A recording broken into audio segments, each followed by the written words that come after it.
With more on what's going on in campaign 2016, we're joined by Washington Post political columnist Philip Bump. Philip, good morning. Good morning, sir. Mr. Trump seems to have trouble getting beyond these accusations, in part because they keep coming, but also, secondly, he keeps talking about them. Yeah, I mean, one of the things we've seen over the course of his campaign is that Donald Trump likes a couple things. He likes positive feedback from his crowds, and he likes to talk about what he likes to talk about, right? I mean, literally yesterday we saw him rip apart a teleprompter, which I think is the best metaphor for 2016 we've had so far.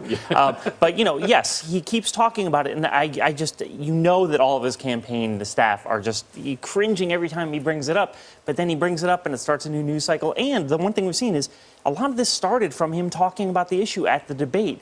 I'm sure it doesn't help for people who may still be out there and thinking about coming forward. You also have these hacked emails that WikiLeaks claims come from the Clinton campaign. With that release and with what Trump's saying, do these solidify people's opinions or do they actually change any minds? No, it's a great question. And, you know, I mean, it's hard to see. I mean, I think that we have seen in polling that particularly that tape that came out from 2005, that Access Hollywood tape, that certainly did change some people's minds. We've seen that Fox News has a poll that suggests that's the case. The emails thing, though, I think that anytime people hear Clinton and email right now, they just think something negative, right? I think this gets conflated with the email server issue and so on and so forth. I'm not sure that the revelations, such as the ones you just saw, like, you know, lots of people get bad advice from random people, right? Yes. And I think that that's a lot of what we're seeing is that. I'm not sure this changes a lot. But with the Access Hollywood tape, I mean, does that actually take a vote from Trump's column and move it into Clinton, or are these more undecided voters who are going to write in a candidate? Right. No, I would say it is probably more people who may have come out for Trump and who are going to stay home instead.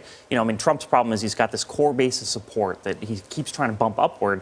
Clinton stays above him, and so it seems like his strategy now is in part to try and pull her down a little bit. Much of the party leadership at the beginning of the week was migrating away from him. By the end of the week, a lot of those people were coming back. Where does his relationship with the Republican Party stand right now?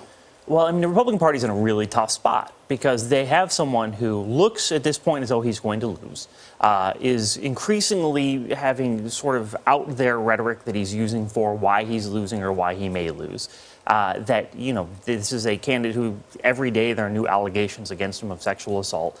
But the Republican Party also has a core base of support that really likes Donald Trump. So his relationship is, I think it's safe to say, tense. I think Paul Ryan exemplifies that. And I think that Paul Ryan is trying to get people to focus on the down ballot races. But, you know, Donald Trump stays in the news constantly. What's the mission at this week's debate? You know, I think that Donald Trump needs to...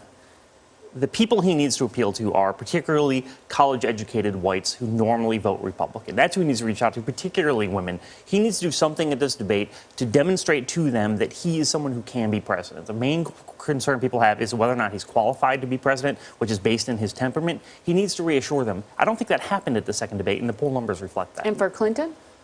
I mean, honestly, all Clinton needs to do is sit there and not, like, have a massive, you know, scandal, right? I mean, like, you know, she is in the lead. Donald Trump seems to be imploding to some extent. She just needs to stay the course. Washington Post political columnist Philip Bump. Thanks, Philip. Of course. Tomorrow morning on Face the Nation here on CBS, John Dickerson's guests will include Republican vice presidential nominee Mike Pence. And stay with CBS News for coverage of the third and final presidential debate. That's this Wednesday night. Our coverage begins at 9, 8 Central.